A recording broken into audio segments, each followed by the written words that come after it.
This is the Bloody Disgusting Podcast Network.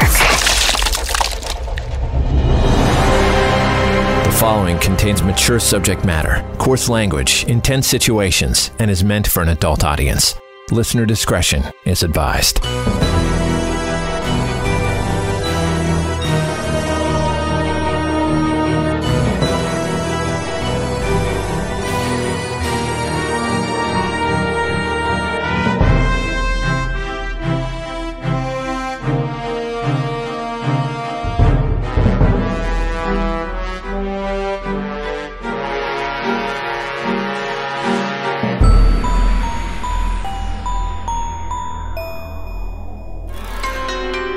Impulse is an unfettered beast.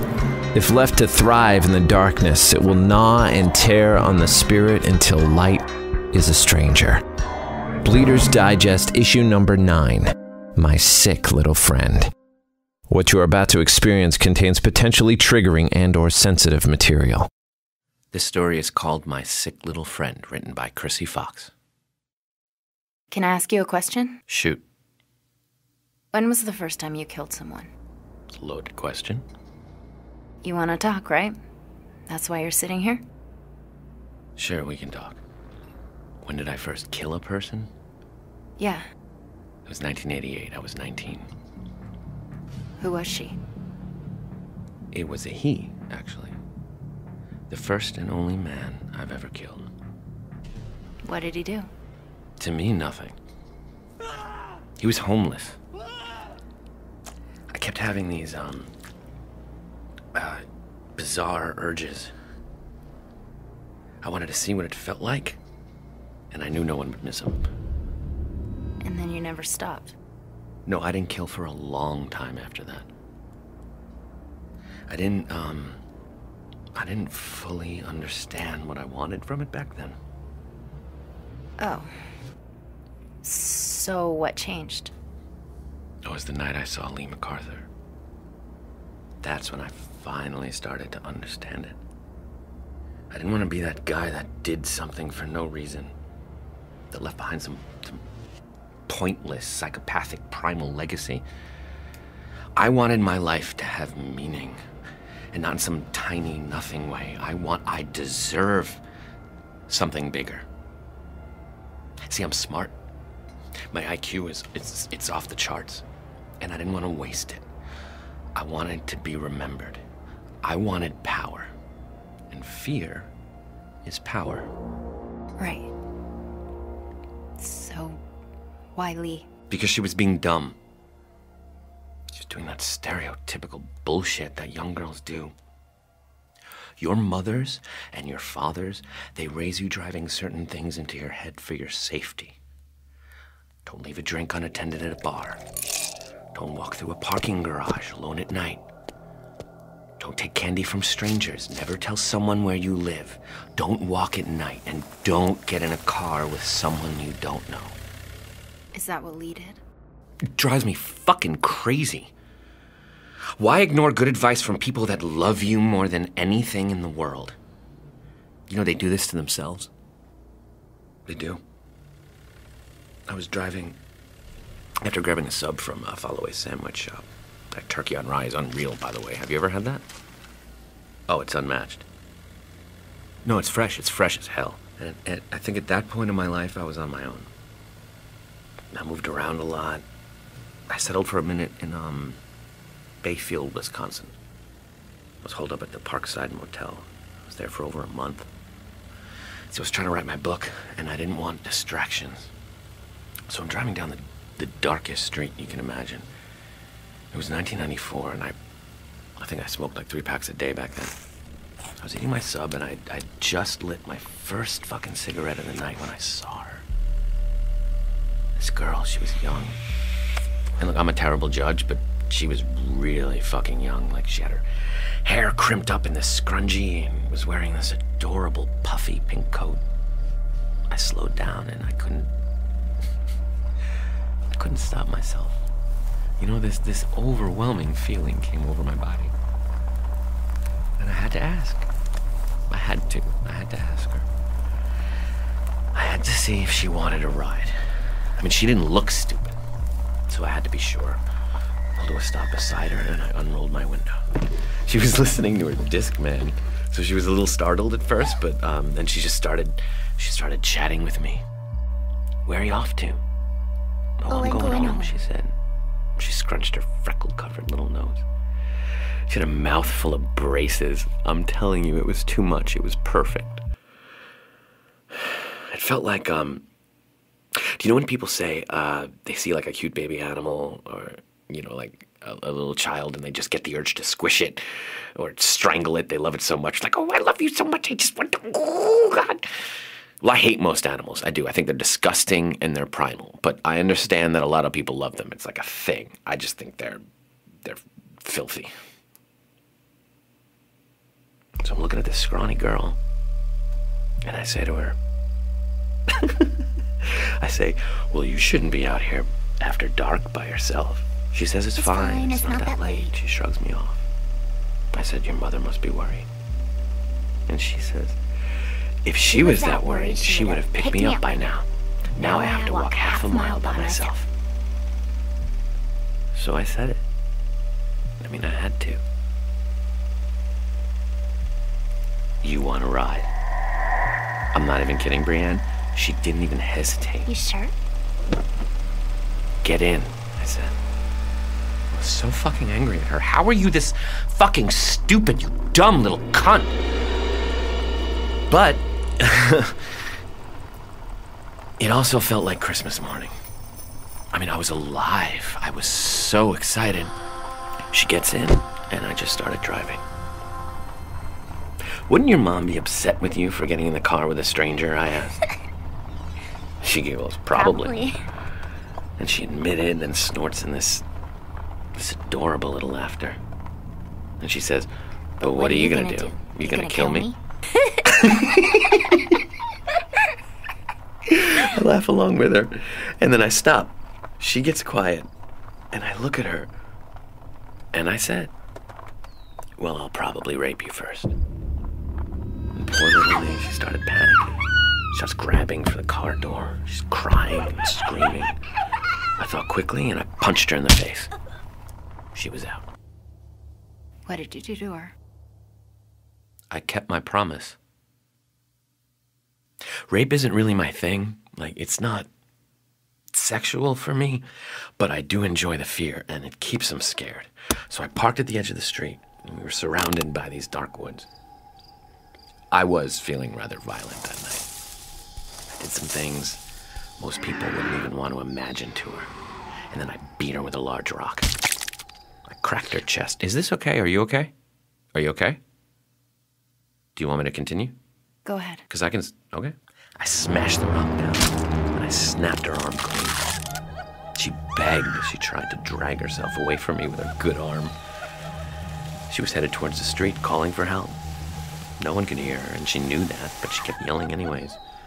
So then I smashed the rocks down over and over, just crushing her legs to a pulp. Fuck. Yeah, fuck. She was almost done, I could tell. So I rolled her over, and she hit the back of her head pretty hard. Her eyes were staring at me, getting glassy and confused. So I cut her tongue out while she was still alive, and she died, choking on her own blood. It was actually poetic. Her death helped me realize my purpose. Oh, yeah? And what was that? I wanted to kill girls with a message. The things your parents warn you about are very real. They should be afraid. I was helping that fear grow, making them follow the rules, and in turn, keeping more of them alive. Do you think you're a good person? No, I'm not a good person, but at least I have a purpose. At least I'm doing something most people don't. So why did you keep killing? Well, there was more to be done. Plus, I fucking ached for it. I just do. I ache for it. It might have all started with my sister. I don't know. Your sister? I don't really want to talk about it. If that's fine with you, I would prefer not to. It's a lot. It's too real for me. It's just too much for me. Okay, it's too real for me. More real than Leigh MacArthur? Yes. It's more real than anything I've experienced in my life. Okay, fine. I'll tell you. You're good. Wow. I was 9 and she was 12, and I watched my stepfather beat her until she experienced brain damage. She never came back to me. I lost her that day. And it was never okay. I mean, it was never really okay before. We had warned my mother about him over and over. We warned her. She was too blind and too small to hear it, and I was too weak to do anything about it. Okay. Okay, so there it is. My big, dark secret. Now you know. I'm flawed. We all are. But I'm not okay with it. No one is. I didn't want another good girl like my sister to... God, I mean, come on. She always followed the rules. Right. So, who is next for you? More of Bleeder's Digest issue number 9, My Sick Little Friend, after this.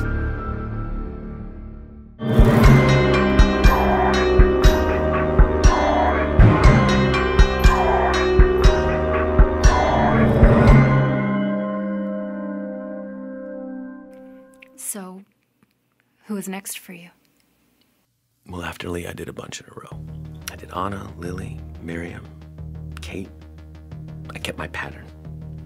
It's important. Anna I grabbed in a parking garage. Lily I poisoned, but she took it willingly, so... Miriam was an experience. I'll never forget that.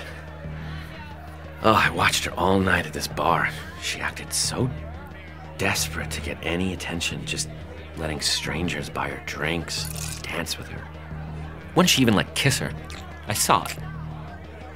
She told her friends to go home, and then she was eyeing me. And trust me, I knew it. Women rarely do that with me, okay? So I noticed. That's when I moved in. She talked to me for maybe a minute, like a minute and a half, before she asked me to watch her drink. My drink, handsome. She goes to the bathroom and she asked me to watch her drink, thinking, what a nice guy. You look like a nice guy. Her fate was sealed. I like that. I drugged her and I took her to the lake.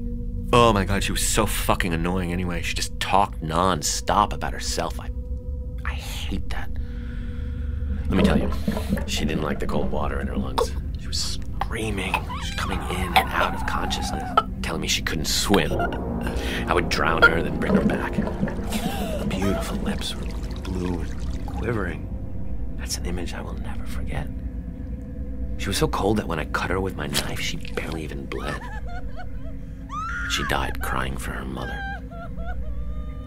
She should have listened to her, but she didn't.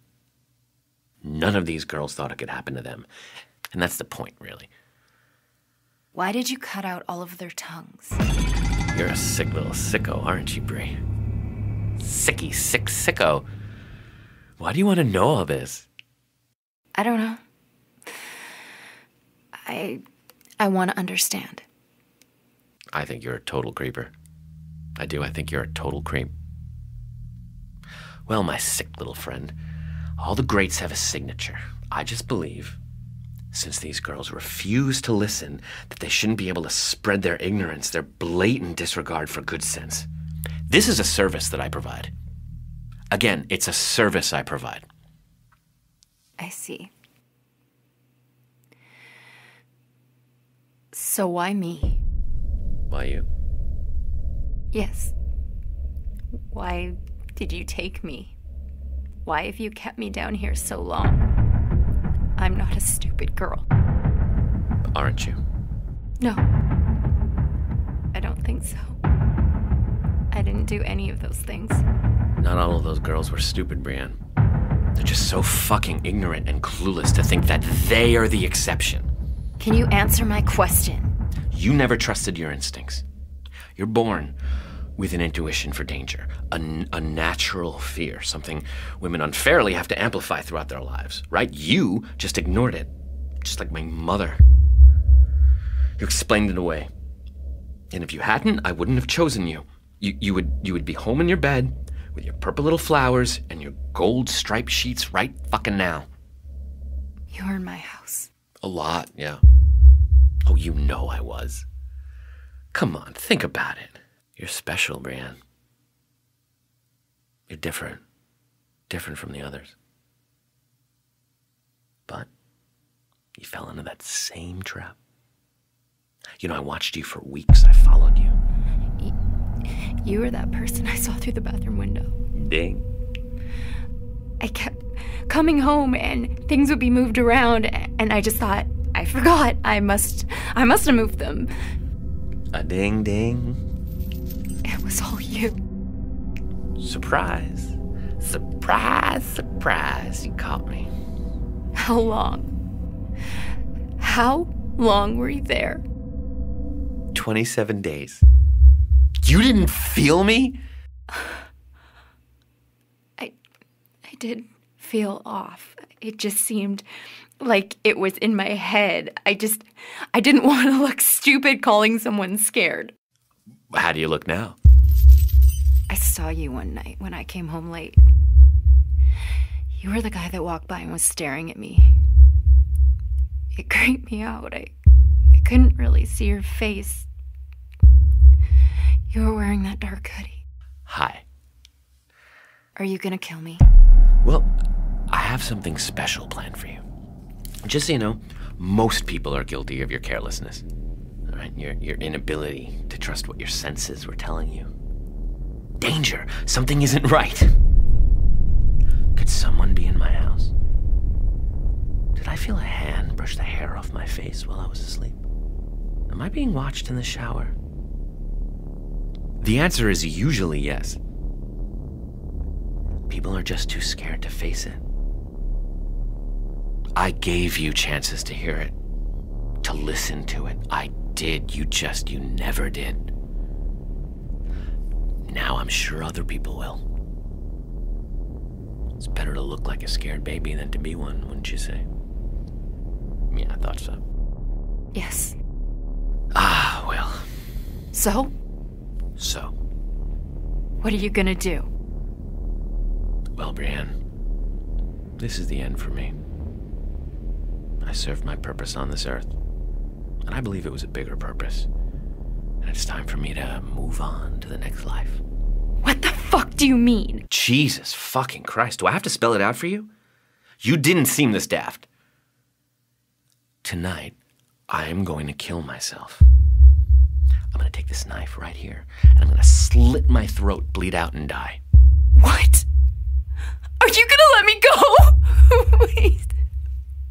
Let me go. No, of course not. How would that make you a cautionary tale, Brianne?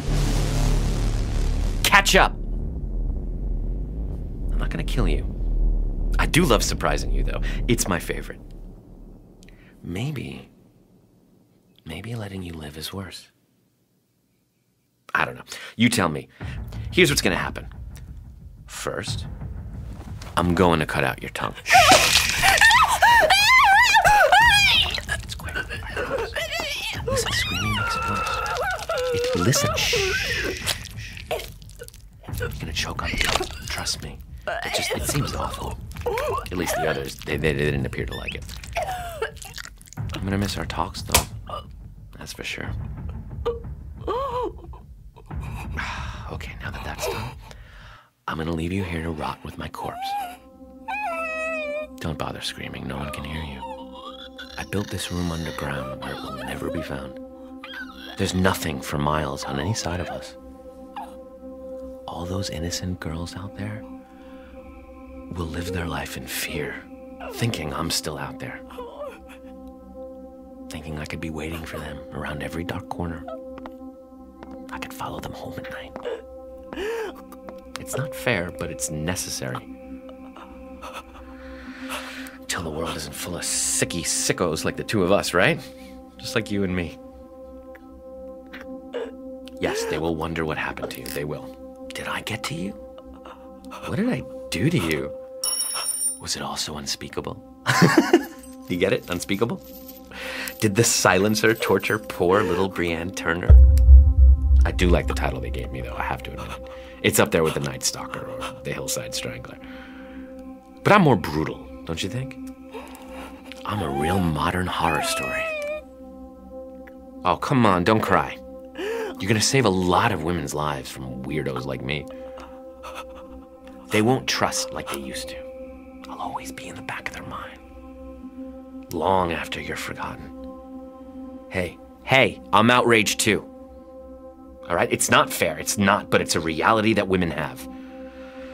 Unlike most men, I realize it. I'm one of the good ones, Brianne. Listen, if you get lonely, I will be right here rotting beside you, okay? Feel free to chat. Oh, that's right, you can't. Hey, neither can I, okay? This is it, Brianne. Oh, one more thing. Remember to watch for the rats. They're attracted to the blood, so hopefully they'll eat me first. And here. No, take it. You can offer them your tongue. I'll see you in the next life. I'll be there waiting for you, I promise. This time, make sure you pay attention.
I'm Adam Busch, and I play the silencer.